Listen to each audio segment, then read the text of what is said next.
algumas perguntas. É possível conseguir um estado adequado de autoconhecimento? A resposta é sim. A resposta é sim. Como conseguir manter uma estabilidade espiritual e psíquica? Como controlar os desejos e bem guiar a vontade? Eu digo, opa, espera um pouquinho. Em primeiro lugar, quem diz que precisa controlar o que quer que seja? Tá certo? Veja, se você aprender uma série de coisas, ou na filosofia ou na religião, e você deseja aplicá-las na sua vida, você já está tomando esses elementos como se fossem coisas, como se fossem ferramentas que você pode aplicar aqui ou ali. Mas nós não estamos falando de ferramentas, nós não estamos falando, vamos dizer, de uma ação prática que vai incidir sobre um objeto através de um instrumento. Não, nós estamos falando de algo que você é.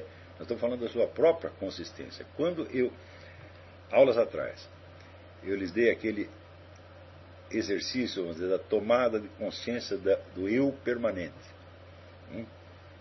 Então, eu disse, então logo você consegue tomar consciência disto, você no mesmo ato, você percebe a independência entre o seu eu, entre o centro da sua consciência e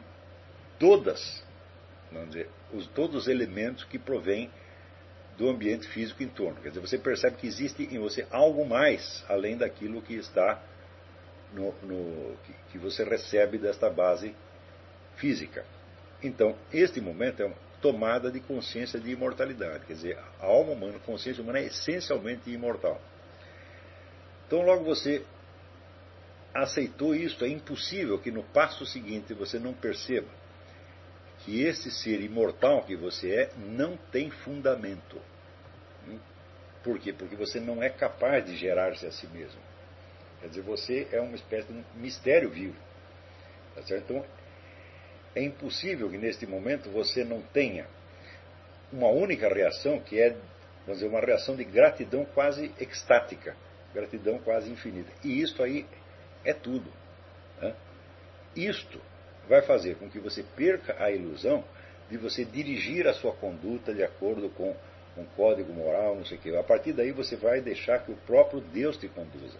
Você vai pedir tudo para Ele, porque Ele é a sua consistência. Você não tem outra consistência além daquele que Ele próprio botou lá.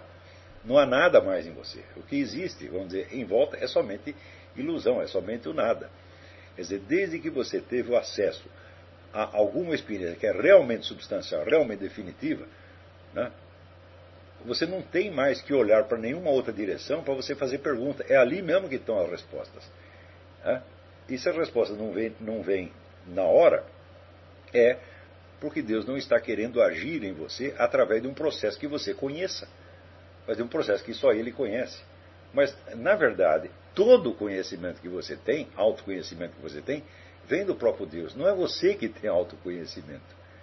Quando Deus diz na Bíblia, eu te conheci muito antes de você existir, significa o seguinte, Ele sabe tudo a seu respeito. E é lá que você tem que perguntar.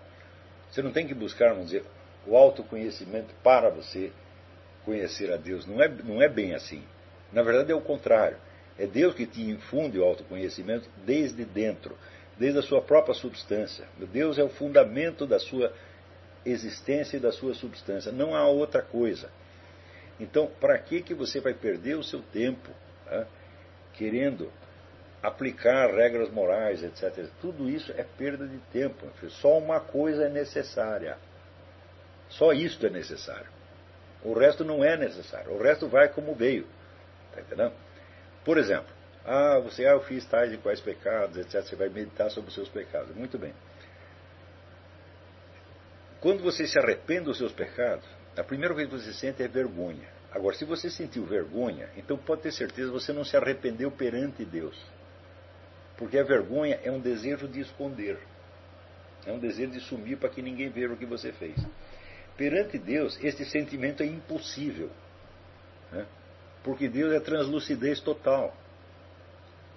Ele sabe tudo sobre você, ele sabe mais do que você, e Ele transfere a você o pouco de autoconhecimento que você tem. Então você só pode se autoconhecer através do que Ele abre para você.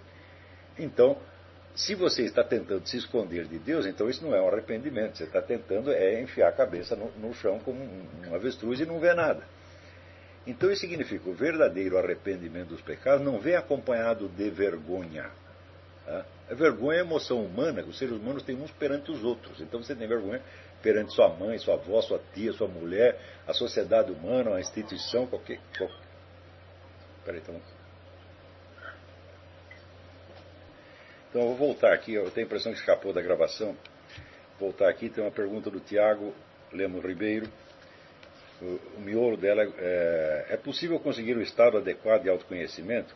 Como conseguir manter uma estabilidade espiritual e psíquica? Como controlar os desejos e bem guiar a vontade? Como devo compreender e lidar com as forças invisíveis que interferem em minha individualidade? Quais métodos de meditação e autoanálise existem e quais foram consagrados por sua eficácia? Então, muito bem. Não vamos aqui falar propriamente de método nem de técnica. Eu sugeri apenas um exercício que me parece ter em si já a resposta de tudo isto. O exercício é simplesmente lembrar-se de que você é o mesmo, você tem uma mesma identidade desde que você nasceu até agora, e o sentimento, a experiência que você tem de dizer a palavra eu como sujeito de suas ações, sujeito de seus pensamentos, etc. É exatamente a mesma coisa desde que você nasceu até agora, embora todas as células do seu corpo tenham mudado, embora todo o seu repertório de sentimentos, de pensamentos, etc., tenha mudado 1001 vezes, existe este núcleo constante.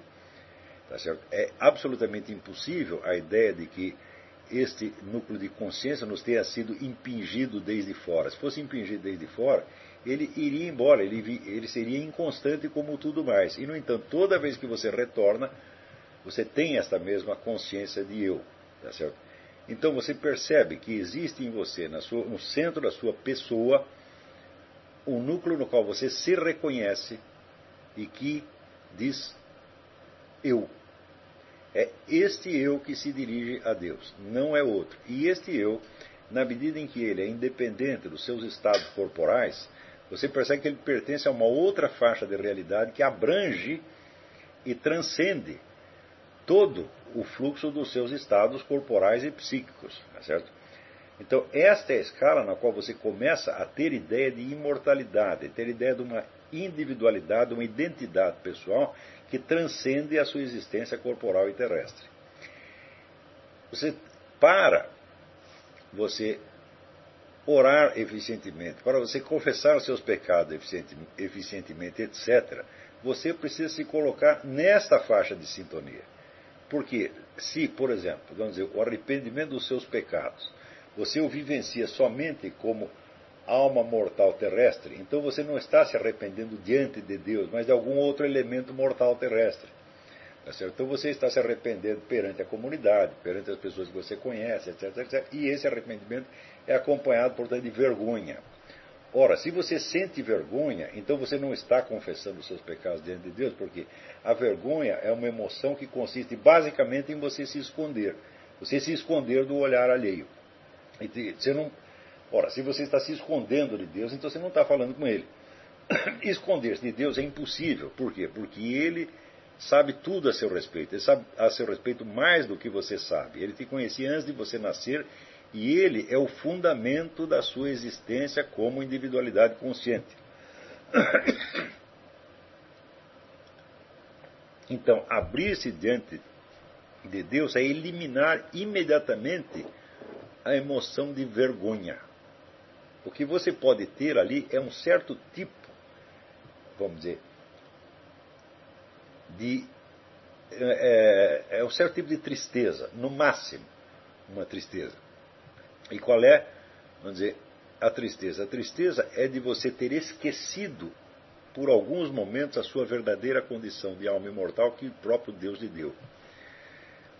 A experiência, vamos dizer, este acesso à alma imortal, ainda que seja uma coisa breve, como eu disse, como você percebe naquele mesmo instante a sua absoluta falta de fundamento, você percebe que você é um ato gratuito de Deus.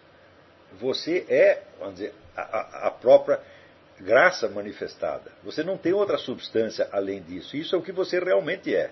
Não há mais nada em você além disso, a não ser elementos periféricos que não são propriamente você, que simplesmente se incorporaram a você em função, vamos dizer, da sua modalidade de existência terrestre, como comida que você come, tá certo? A comida vem sim, uma parte é eliminada, outra parte integra o seu corpo, mas essa parte que é integrada também vai passar.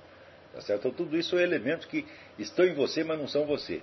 Aquilo que você realmente é a manifestação da graça divina e você não é mais nada. Então a hora que você percebe isso, é impossível você ter essa experiência sem um sentimento de gratidão avassaladora e quase extática.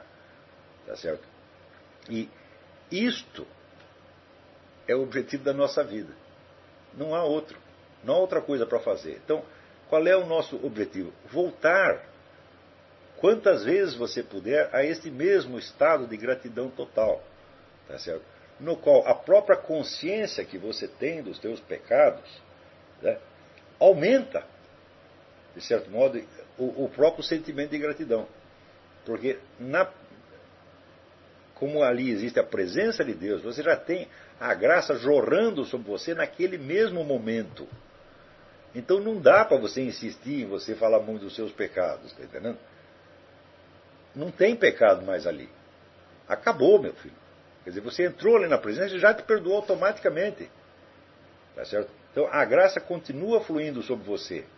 Então, como você tem consciência dos seus pecados, das suas limitações, dos seus erros, etc, etc., mas tudo isso é totalmente desproporcional com o que você está recebendo, só tem uma pergunta a fazer. Deus, por que você está me dando tudo isto? Depois do pecado que eu fiz, eu não compreendo. A sua graça é incompreensível, ela transcende tudo que eu possa pensar. Tá certo? Então é este o negócio. Amar a Deus sobre todas as coisas. É isso que significa amar a Deus sobre todas as coisas. E Jesus Cristo disse que aquilo que você pedir neste momento será atendido. Mas é difícil você se lembrar que você precisa de alguma coisa ou quer alguma coisa nesse momento, porque de fato você não quer mais nada. Mas você pode pedir alguma coisa para alguma outra pessoa, que talvez precise. Por exemplo, pedir que ela tenha acesso a este mesmo sentimento, a esta mesma experiência. Tá certo? Agora, se você fica preocupado muito, como que eu vou controlar os desejos, como eu vou guiar a vontade, tudo isso complica. Você só tem os desejos, só é para ter um desejo, é este desejo. Não existe outro. Né? O resto é realmente tudo perda de tempo. Tá certo? Quer dizer, então você vê que os pecados são uma perda de tempo e ficar pensando nos pecados também é uma perda de tempo. A vergonha também é uma perda de tempo. Porque só uma coisa interessa. A gratidão infinita perante um bem infinito. É só isso. Pense nisso e você vai ver como tudo vai dar certinho. Lembre sempre disso. Né? E por isso que o Padre Pio dizia, reze e não se preocupe. Agora, como nós vivemos na sociedade humana e como tem uma série de exigências, etc, etc, a gente sempre pode confundir dois planos. Quer dizer, um é o trajeto que você está percorrendo em direção a Deus, que é o próprio Deus que está te chamando, e outro o trajeto da sua vida terrestre, onde você pretende fazer isso, aquilo. Não. Vamos dizer, esses dois trajetos são completamente diferentes. Quando perguntaram, perguntou a Jesus Cristo, mas qual é o mínimo do que eu preciso fazer para obter a salvação? Ele disse, ama a Deus sobre todas as coisas e ama teu próximo como a si mesmo. Isso é tudo. Então, note bem, tem gente que vive lendo Bíblia, sabe trechos inteiros da Bíblia de cor. Eu, sinceramente, eu não consigo. Eu não consigo ler muito da Bíblia, porque eu entendo que a palavra de Deus é a própria realidade. Não é o conselho que ele está te dando. Não. Aquilo são palavras eternas. Quer dizer, aquilo é a própria estrutura da realidade. Então, eu aguento muito pouco, porque cada frase ela tem um significado infinito. E eu fico curtindo aquele negócio e toda hora me lembro daquela frase, aquilo cada vez me diz mais coisa. E tudo isso que eu estou falando vem desse trecho da Bíblia onde Jesus Cristo diz, olha, só tem isso aqui é toda a lei e os profetas. Eu digo, muito bem, eu não consigo ler a Bíblia inteira, não consigo decorar tudo isso, então qual é o mínimo que eu tenho que fazer? É a mesma pergunta que eu faço. Né? E eu acho que todos nós devemos ir, vamos dizer, por este mínimo. Muitas perguntas, mas dúvidas morais surgem. Por quê?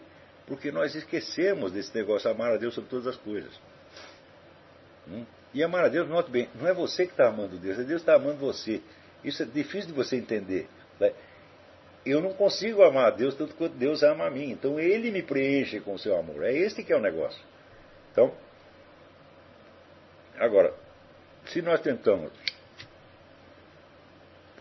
colocamos tudo isso no plano de existência da alma mortal, nós criamos uma confusão dos demônios. Então, o que eu estou sugerindo é simplificar, não precisa mais método, não precisa mais nada disso, é só você orar, se apresentar a Deus na condição que você realmente tem. Quer dizer, você é uma alma imortal que Deus criou de uma vez para sempre, Ele não vai te apagar, Ele não vai te revogar, e você não entende por que Ele fez isso.